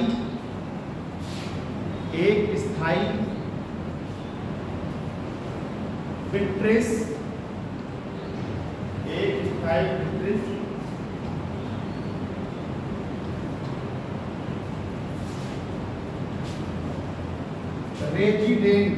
रेजिडेंट समझते हो आप लोग? बताएगा बताओ क्या होता है रेजिडेंट? बताओ, हाँ बताओ रेजिडेंट क्या होता है? काबुल में फिट्रेस रेजिडेंट रखना चाहते थे। उसका उद्देश्य ये था कि सिर्फ हमारे सैनिक यहाँ रहेंगे और कल कोई युद्ध होगा जल्दी भी जीत लेंगे, आराम से, दिक्कत नहीं होगी। जब किसी आदमी का अगर हमारा घर पीलीभीत में हो तो हम क्यों बरेली से आएंगे? हम पीलीभीत में नहीं रहेंगे आराम से। तो ये आ रहे हैं, दूर से आ रहे हैं, जा रहे हैं, पीलीभीत में घर आराम पड़ा के खाना खाया, पीलीभीत में लेट गया, सोए, आराम से पढ़ते रहे। मतलब कि जितनी देर की क्लास नहीं हो उससे तो आने जाने में उससे 2-2.5 घंटे टाइम खर्च हो जा रहा है। तो वो इसलिए चाह रहे हैं कि एक ब्रिटिश रेजिडेंट वहाँ रहेगी तो हमारे सैनिक उपलब्ध रहेंगे और रूस से जब युद्ध होगा या अफगानिस्तान में कंट्रोल करना रहेगा तो हम वो काम बहुत आसानी से कर सकेंगे। बस यही उनका पर्पस था, यही उद्देश्य था। ठीक है, अंदर अफगान युद्ध था, उसका यही उद्देश्य जो अफगानिस्तान से शुरू करना, रूस की पहुँच ना हो अफगानिस्तान तक, रूस की पहुँच अफगानिस्तान तक हो गई तो फिर भी इंडिया में अपनी पहुँच बनानी है। ठीक है, तो वो उस व्यापार में तो उस नियंत्रण पे अंग्रेज रूस को दूर रखना चाहते थे। इससे ज़्यादा कि अफगानिस्तान एक बफर स्टेट था, उस पर कंट्रोल करके हम भारत को आसानी से जीत सकते हैं, भारत को और बढ़िया तरीके से कंट्रोल कर सकते हैं, उसको रेगुलेट कर सकते हैं और अपने लोगों को टुकड़ियाँ बनाकर या तो किले बनाकर। तो आपने एक चीज़ देखा, सिविल लाइन्स, तुम लोग सिविल लाइन्स सुनते हो? सिविल लाइन्स कोई बताएगा सिविल लाइन्स का क्या मतलब होता है?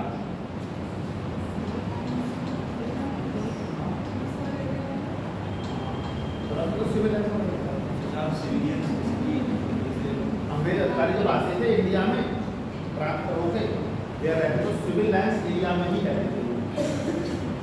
मतलब सब लोगों की एक पंक्ति, हाँ फोर्स इलाका, ये सिविल लाइन कितने भी हैं, Bareilly civil line, Pilibhit civil line से पीलीभीत में है पीलीभीत सिविल लाइन। अच्छा, हर तुम्हें जिले में सिविल लाइन मिलेगा जो मोटे मोटे, तो चंदौली में ज़्यादा, चंदौली में जो अब डिस्ट्रिक्ट बने छोटे काट पीट के उनका तो मुझे बहुत आइडिया नहीं है, लेकिन जो बड़े बड़े थे मुरादाबाद, बरेली, कानपुर, आगरा, और वहाँ आपको कैंट भी मिलेगा, Lucknow cantt, Bareilly cantt, Moradabad cantt, Meerut cantt, Delhi cantt. देखिए आपने नोट किए कभी? वो अंग्रेज जो आते थे उनकी कॉलोनी थी वो उसी में रहते थे और चाहते थे हम जो यहाँ की बीमारियों से, यहाँ के लोगों से कम दूर रहे, क्योंकि उनकी एक पॉलिसी थी कि जो हम खाते हैं, जो हम पीते हैं, जो हम पहनते हैं, जो हम पढ़ते हैं वही श्रेष्ठ है। जैसे आप लोग कावड़ लेने जा रहे हैं, आप लोग दिखाओ कावड़ लेने जाते हैं तो कुछ लोग कावड़ में बहुत प्रतिदिन उठाते हैं, तो एक बुढ़िया अगर मारपीट कर रही कावड़ खड़े हो गई, कोई कह रहा है कि आप बच्चों को पढ़ाओ, कावड़ लेने मत जाओ, तो कावड़ जाना नहीं जाना कुछ आदमी का व्यक्तिगत श्रद्धा है ना, आप ऐसे आ जाइए क्यों।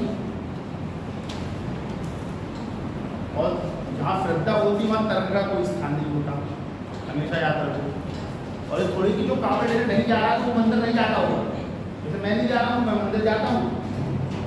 अब आपको तो सब मान है कि नहीं, इन चीज़ का कोई मतलब नहीं, क्योंकि जो पैदा हुआ मर गया अपने भगवान नहीं देखा। तो प्रकृति बात है, सिद्धांत राज मनुष्य आया तो प्रकृति में निर्भर था, प्रकृति से पूछती है, या कुछ जगह आपने सच्चाई देखी होगी तो शिवलिंग बन जाता है, मरनात्मा का मन डूब आया शिवलिंग बन जाता है उस मौसम में आके। तो आपने कहा था इन्हीं चीज़ों का प्रकृति बात के सिद्धांत में मान लेना नहीं, ये चीज़ सही है। अब तो यार हमारे पेट में दर्द हो रहा है, अभी भगवान ठीक कर दें, ये दवाइयाँ नहीं होंगी तभी तो आदमी ठीक होता होगा, कुछ ना कुछ तो होता ही होगा यार। पहले के ज़माने में तो पेट दर्द होता होगा, 4-5 साल पहले तब भी तो आदमी था, लेकिन साइंस ने क्या किया, धीरे धीरे तकनीकों का आविष्कार हुआ, लेकिन खोजियाँ आई, लेकिन दवाइयाँ आई, आदमी पर दिल को उनको लगा नहीं ये ठीक है। अब तुम्हें जुकाम में पैरासीटामोल ठीक कर सकती है तुम्हें क्या, तो जुकाम की दवा में लेनी पड़ेगी। अब बीटाडीन दूध के मुँह में पड़ सकते हो क्या, वो तो चोट में ही काम आएगा ना, क्योंकि उसको बनाया उस तरीके से गया है कि जहाँ चोट लगी उस चोट को नहीं सेट जल्दी से आया, जल्दी से आदमी ठीक हो जाए। आप लोग नहा धो के क्लीन पाउडर की तरफ वो लगा दें, बीटाडीन दूध संभव है क्या? नहीं संभव है। मैंने क्या लाइन बोली थी? अंग्रेजों ने काबुल में एक स्थायी रेजिडेंट किंतु अफगान शासक शेर अली ने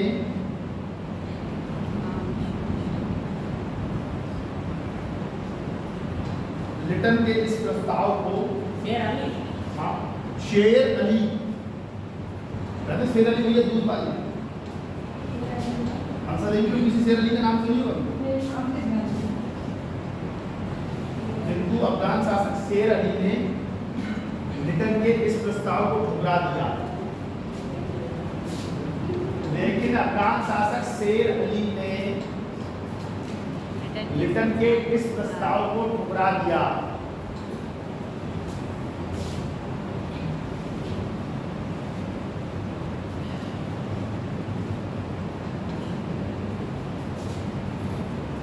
और यही द्वितीय अंगल अफगान मुख्य कारण था।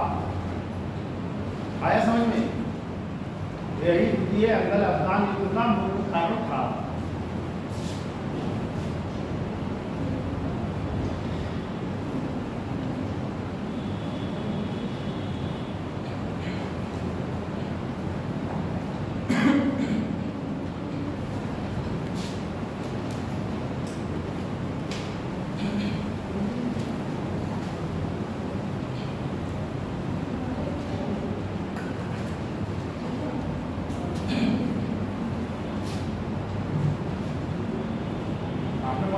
तैयार की पहले तो 1878 से 80 के बीच में हुआ, पहला कौन तैयार हुआ, दूसरा किसके समय में हुआ, बहन जहाँ हो तुम इधर सुन लो, काम की चीजें युद्ध कब हुआ, 1878 से 1880। पहला क्वेश्चन तैयार हुआ किसके समय में हुआ, लॉर्ड लिटन। इसमें क्वेश्चन नंबर 2 तैयार हुआ, पॉलिसी ऑफ फॉरवर्ड या अग्रगामी की नीति किसने अपनाई, लॉर्ड लिटन ने अपनाई। चौथा, जब लॉर्ड लिटन ने कहा कि आप एक ब्रिटिश रेजिडेंट यहाँ रख दो, तो अफगान शासक शेर अली ने मना कर दिया, वो युद्ध का मुख्य कारण हो गया। 4 क्वेश्चन तुम्हारे तैयार हुए, यही 4 क्वेश्चन आपको जानना जरूरी था, ठीक है। तो सबसे पॉइंट लगा देना आप, ठीक है। और कोई चीज़ हो ना तो उसको ऐसे करके लिख लिया करो, घर जाके समझने की जरूरी होती है ना। कोई चीज़ है इतना बीच छोड़ा, यहाँ 1878 से 80 लिख दिया, लास्ट लिख दिया, पॉलिसी ऑफ फॉरवर्ड लिख दिया यहाँ,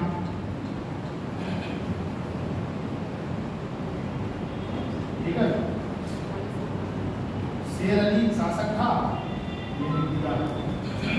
तो क्या रहेगा, पूरा चीज पढ़ने की जरूरत है, पूरा चीज सब पढ़ना जब एग्जाम है तो हम 1 2 3 4 चीजें आपकी तैयार होगी, और यही परीक्षा के लिए सबसे ज्यादा इम्पोर्टेंट है, ठीक। इतनी बात आई समझ में, किसी को नहीं समझ में आई तो हाथ खड़ा करते हुए मुझे समझ में नहीं है, एक बार और समझा दूँ, आपको आई समझ में। मैंने आपसे कहा कि आई समझ में, तब आपने कहा, नहीं कहता तो आप कहती नहीं। जो अंगल अफगान युद्ध हुए थे उनका मेन उद्देश्य था कि ब्रिटिश शासक या ब्रिटिश सेना या ईस्ट इंडिया कंपनी ये नहीं चाह रही थी कि रूस का प्रभाव अफगानिस्तान में बढ़े, ठीक है। क्योंकि उनका मेन उद्देश्य था कि हमें इंडिया और इंडिया के व्यापार को कंट्रोल करना है, अपने लोगों को यहाँ बिठाना है। और मध्य एशिया से आने का सबसे अच्छा राज्य था अफगानिस्तान में, ठीक। अभी आपको अगर गवर्नमेंट कॉलेज जाना हो, स्टेशन जाना हो, उस रूट को प्रेफर करेंगे कि उनको सबसे पहले पहुंचा दें। ये नहीं कि आप इधर से घूमते कहीं कचहरी वाले रोड से स्टेशन आ रहे हैं, ऐसा हम लोग कर सकते हैं। जिन्होंने देखा नहीं कभी फीलिंग की, लेकिन पृथ्वी भैया जैसे लोगों ने देखा वो इस गली में निकालेंगे, उस गली में निकालेंगे। जब तक मैं ऑटो पहुँचूँगा तब तक पृथ्वी भैया जंक्शन पहुँच जाऊँगी, ठीक है। तो अफगानिस्तान को कंट्रोल करना था, रूस को बताना था फायदा अफगान युद्ध का कारण था। दूसरा अंगल अफगान युद्ध का कारण ये था कि लॉर्ड लिटन ये चाहता था कि हम अफगानिस्तान में ब्रिटिश रेजिडेंट कर दें, लेकिन जो तत्कालीन अफगान शासक का शेर अली उसने कर दिया था मना, ठीक है। यही युद्ध का मुख्य कारण बन गया। इतना समझ में आ गया। इधर देखो, देखो युद्ध 1878 से 80 में हुआ, ये डेटिंग हो गई। किसके समय हुआ, इसने कौन सी नीति अपनाई,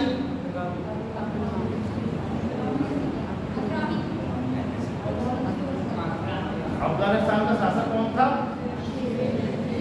5 क्वेश्चन तैयार हुए, और क्वेश्चन समझना है। किसी को और लगता हो समझ में नहीं आता सर मुझे समझा दूँ आप, आपको समझ में आया? अभिषेक सर आपको समझ में आया? खड़े हो जाओ।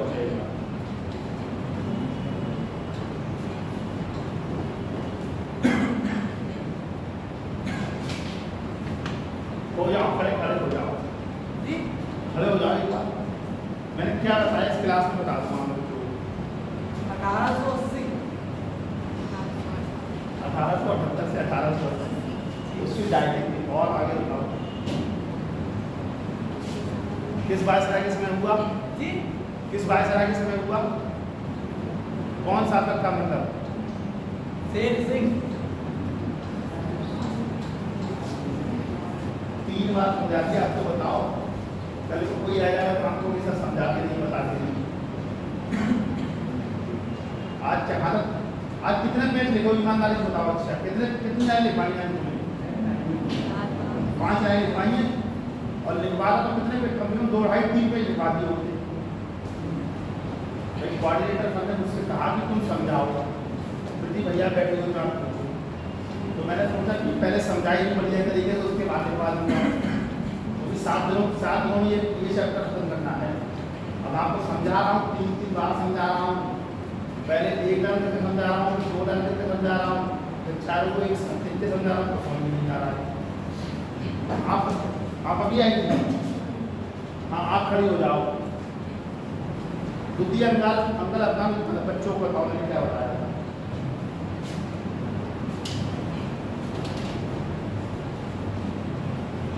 कब हुआ था? तो भाई मतलब कितनी क्या थी?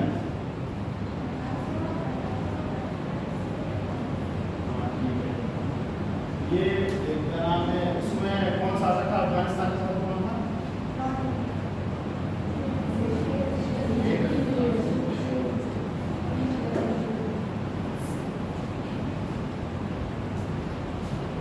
आपको बताओ, 4 बार समझा रहा हूँ मैं। देख के भी तो समझ में नहीं आ रहा, समझा के तो भी समझ में नहीं आ रहा। इसका मतलब कि तुम्हारा ध्यान क्लास में नहीं है। कहीं ना कहीं थोड़ा दिमाग इधर लगा। नहीं पूछूंगा, रहने दो, नहीं पूछूंगा, याद मत करो। अरे नहीं पूछूंगा तो बहुत मेहनत से आप कर दिया। अरे नहीं, मेरा अभिषेक से पूछने का या उससे पूछने का कोई और मतलब नहीं है। मैं ये देख रहा हूँ कि तुम क्लास में कितने जागरूक हो। मैं चाहता हूँ तुम्हें आज 3-4 पेज लिखवा सकता था। पहले वो कोई आता कि सर कैसा पढ़ा दो, सर आके चीज़ें लिखवाने लगती हैं। आप कहते नहीं पर समझाते नहीं। तो मैं जब भी 4-5 किलो था वो आप सीधे समझ हाँ एकदम बिल्कुल जाओ। किसी का फोन आ रहा है तो हाँ बता दो तो 10 मिनट में लिखने की क्लास से। तो आज मुझे समझा दिया। पिछले 3-4 क्लास को मैंने क्या पढ़ाया था। 3 क्वेश्चन है, मैं करवा दूंगा। तो मेरी शिकायत तो नहीं करोगे सर आगे कुछ समझाते नहीं है, जैसा कोई पढ़ा नहीं है। यहाँ बाहर की टीम चेक करने आएगी, किसी दिन भी आ सकती है, तुम्हारी आप भी देख सकते हो। मैं तुमसे क्यों बोला कॉपी बनाने की? इसलिए बोला टीम आई को देखने लगा सब कुछ हम लिखवाई दिया है। अब समझाओ तो लिखवाने वाला छूट रहा है, लिखवाओ तो समझाने वाला छूट रहा है। कोशिश यही कर रहा हूँ कि दोनों चीज़ों को कंट्रोल करो। कल को कोई याद नहीं देखी मत करा देना, या कोई पूछ दे, इतना तो पढ़ते रहो तो कुछ पूछे तो बता देना। डीएम साहब किसी दिन आगे छापा लक्षण कर लेंगे और सर हाँ दिखाओ इस मामले में आपने क्या दिखाया है। जब सर क्या पढ़ा रहे थे तो डांट पड़ेगी मेरी। आप बहुत सारे लोग नहीं आओ तो ये थोड़ी देर देगा नहीं आओ यार, इतना तो पढ़ते रहो मुझको क्या मेरी थोड़ी सी इज्जत होती है। तो क्लासिकल युग कब हुआ था? बोलो कब हुआ था क्लासिकल युग? किस किसके बीच हुआ था?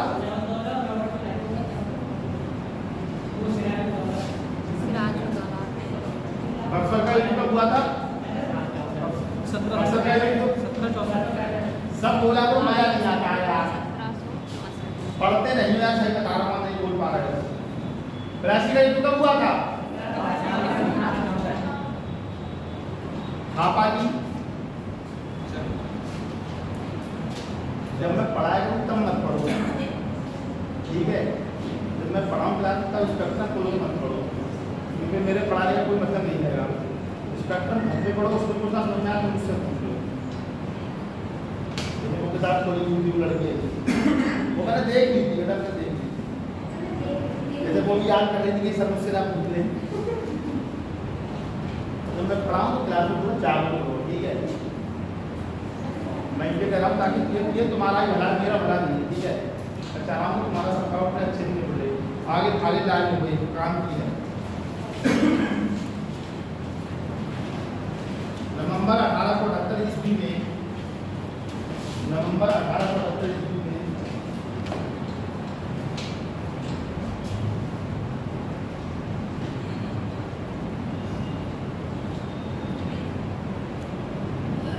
लेटन ने, लॉर्ड लेटन ने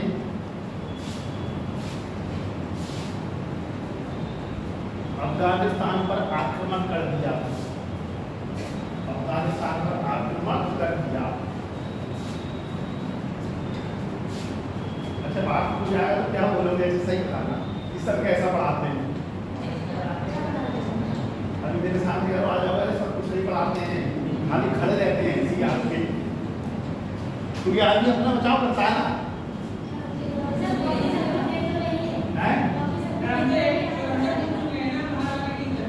बाहर वाले क्या कह रहे थे?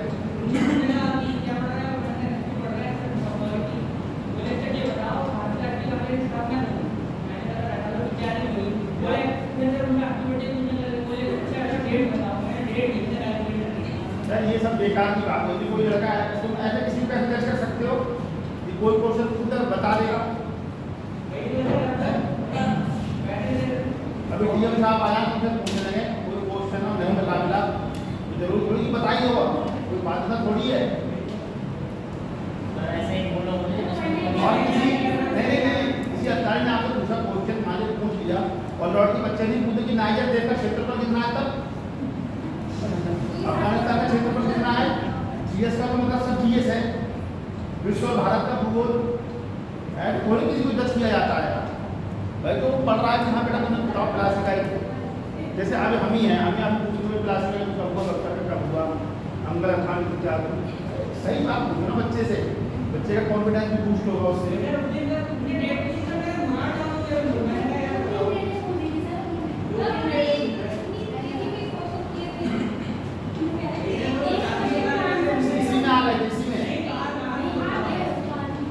और हम ही सबसे पूछना शुरू कर देते तब ये कोई थोड़ी बात होती है।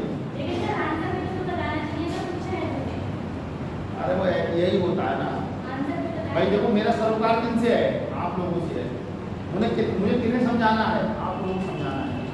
आप ही मेरा फीडबैक ठीक नहीं देंगे तो सबसे मुझे क्या मतलब है। और इतिहास में कोई था है क्या, मुझे पूछो उत्तरवर्ती मुगल शासकों के नाम बताओ क्रम से, दिल्ली सल्तनत के शासकों के नाम क्रम से बताओ, बता देगा कोई क्या है। अरे परीक्षा थोड़ी देने जाता है कोई आदमी, हम भी आ रहा है तो तुम्हें पढ़ के आ रहे हैं ना। 4-5 दिन पढ़ा रहे थे कोऑर्डिनेटर बच्चों को समझाओ, तो हमने सोचा कि 4-5 दिन पढ़ा मैंने समझाई देते हैं बच्चों को।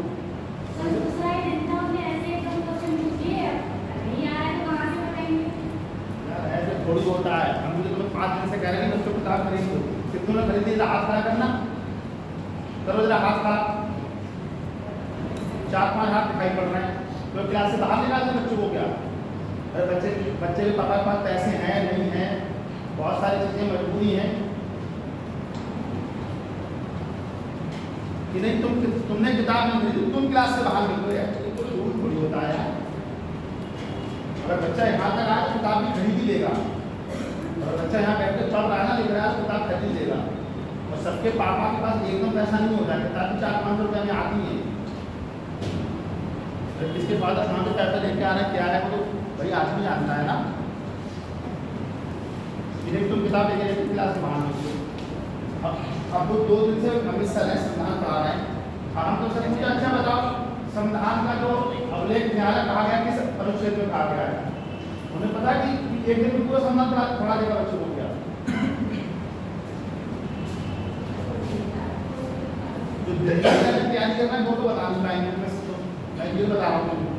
छात्र तैयारी कर रहा है, रह रहा है कि हम पूरी नहीं निकल रहा है पूरा। तुम मगर वो सब बच्चे बेकार है क्या? ऐसे अचानक किसी को कोई क्वेश्चन पूछ देना और तो जज करने वाली बात होगी ना किसी आदमी को।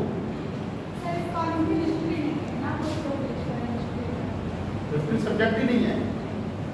और ये बहुत समस्या है। आज जो विषय है ना वर्ल्ड यूनिवर्सिटी के बहुत सारे कॉलेज में नहीं है। मुझसे शुभम भैया ने ये बोला, आज सुबह ही बोला पंडित पंजाबी थे, थोड़ा बच्चों को समझाया करो ताकि लिखाने का चाहिए। तो मेरे लिखाने का उद्देश्य ये था कि बाद में आने वाले को एक एक करके सारी चीज़ समझा दूँगा। अब मैंने आज आपसे पूछा क्या करो आंसर लिखोगे कि समझोगे, तो उन्होंने बोला सर आप समझाते हो। उन बहन जी ने बोला तो आज क्या कंफ्यूजन लिख रहा 6 बात वाले लिखाएंगे मैंने समझा दिया। फिर उन्होंने 4 बातें जो उन्होंने पढ़ा था उनको समझ में तो आया। यूरोपीय साम्राज्य कुछ था, कुछ शक्तियाँ थी, कुछ लोग आए थे, कुछ राज्य थे, राशि कोई था, पक्षी कोई शब्द था। एक बार अपने याद कर लो याद हो जाएगा।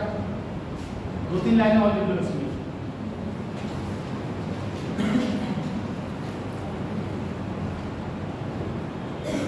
नवंबर 1872 ईस्वी में लिटन ने अफगानिस्तान पर आक्रमण कर दिया। लिख लिया। शेर अली रूस भाग गया। शेर अली रूस भाग गया, वहीं उसकी मृत्यु हो गई। वहीं उसकी मृत्यु हो गई।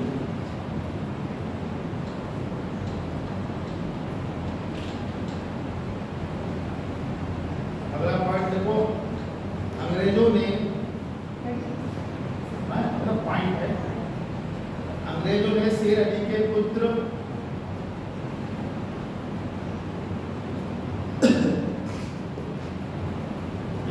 कोई ठंडा पानी पीले उसको एक ना आइसक्रीम खा ली उसकी वजह से दिक्कत आई।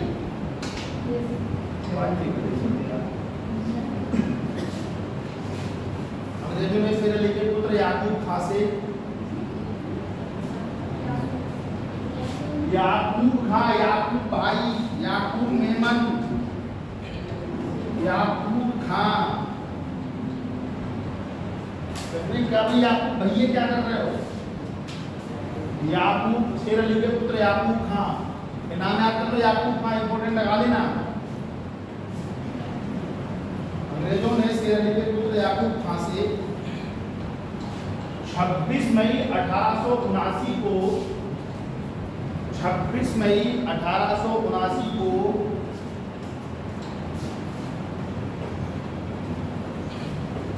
गंडक की संधि कर ली।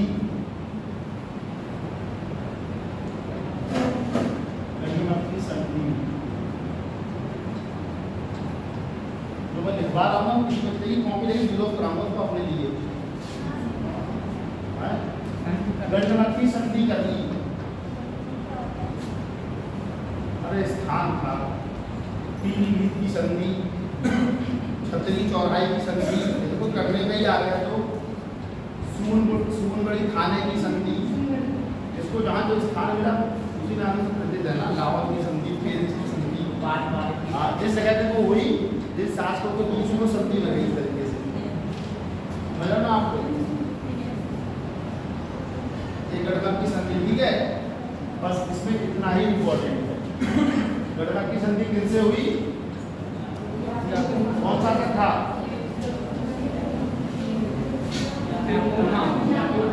शेर अली के पुत्र याकूब खां से 1879 में हुई। ठीक है, ये क्वेश्चन आज मैं थोड़ा डीप लिखवा दिया। इसको मतलब बहुत ही अच्छा अलग से पूछेगा, ये पूछेगा तो फिर आप लोग सब लिखवाए लिखवा दिए काम किया। ठीक है, अगला लिखवाओ। अगर देखो तृतीय अंगल अपनामिल, तृतीय अंगल, तृतीय अफगान में देखो, तृतीय अफगान में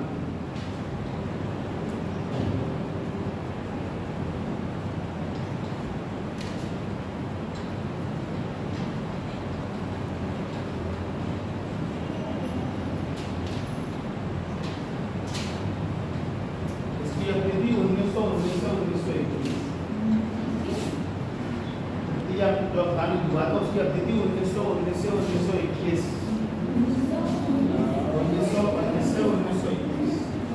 क्या हुआ?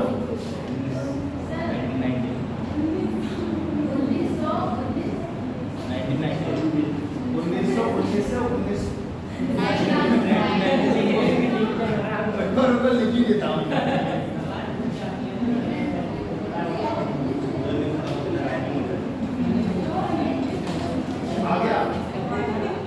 आ गया पक्का समझ पा रही तुम?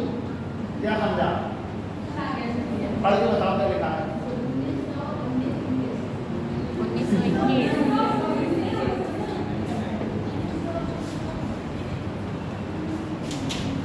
मैं जो बोल रहा था वो इस तरीके से लिखा जाएगा। तुम चाहो तो उसको 1919 से करके तुम्हारी सुविधा के लिए लिख रहा हूँ केवल, मैंने लिखता नहीं हूँ, तुम्हारी सुविधा के लिए लिख रहा हूँ, ठीक है? 1919 अब सही है, बाकी सबके लिए है, मैं लिख रहा हूँ। ठीक, समझ में आ रहा है? इससे क्या समझे तुम नीचे वाले से? नीचे वाले में तुम क्या समझे? वो बोलो बोलो बोलो तो घबरा। मतलब आप बोल रहे थे तो समझ नहीं पा रहे थे कि मैं लिखूं कैसे। 1919 कंफ्यूजन हो गया मुझे। अच्छा चलो बोल रहा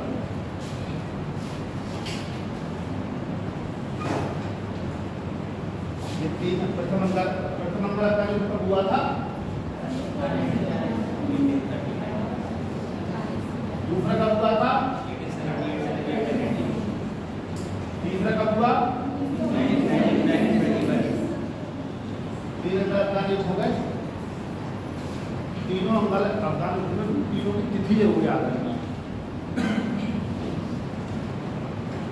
तिथि याद रखो, परीक्षा में कहीं ना कहीं मिल जाएगी और परीक्षा मिल जाएगी। थोड़े से दिमाग का जो भगवान ने आपको दिया है उसका प्रयोग करोगे तो काम चल जाएगा तुम्हारा, ठीक है?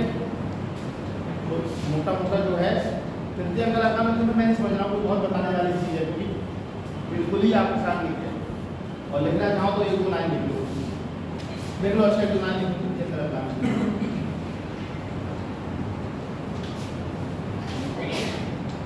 मान लो कोई आगे काफी देखने लगा तो इसको आपने दिखाया है। देखो 1919 में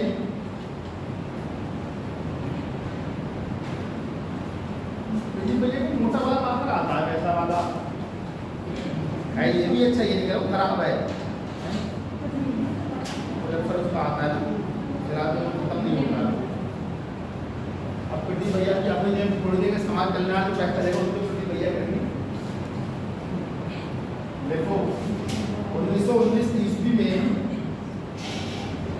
1919 ईस्वी में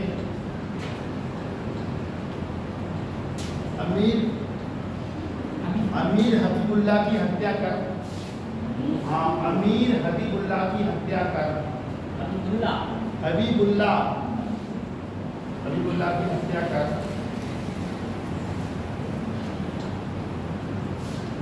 अमनुल्लाह, तो बहुत ताली की भाई अमनुल्लाह, भाई का नाम है अमनुल्लाह नया अमीर बना।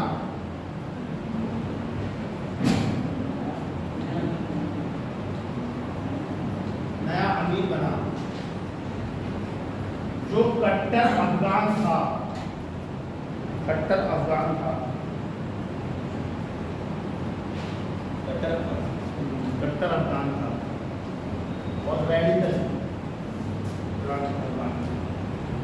वह अफगानिस्तान में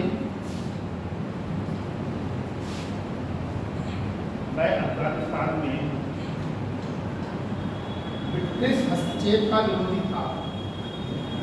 वह अफगानिस्तान में ब्रिटिश हस्तक्षेप का विरोधी था।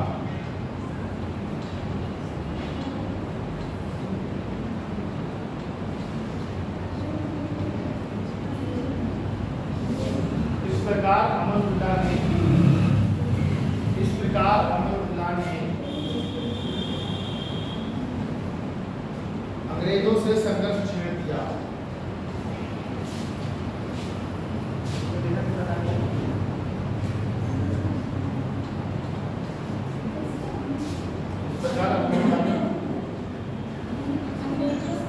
प्रकार अमनुल्लाह ने अंग्रेजों से संघर्ष छेड़ दिया। बस कल वो छवि स्टेट है वो लिखवा वो बहुत लंबी चलती रही इस तरीके से, आज भी चली रही है। अमेरिका साहिब देख रहे हैं 30 साल राइट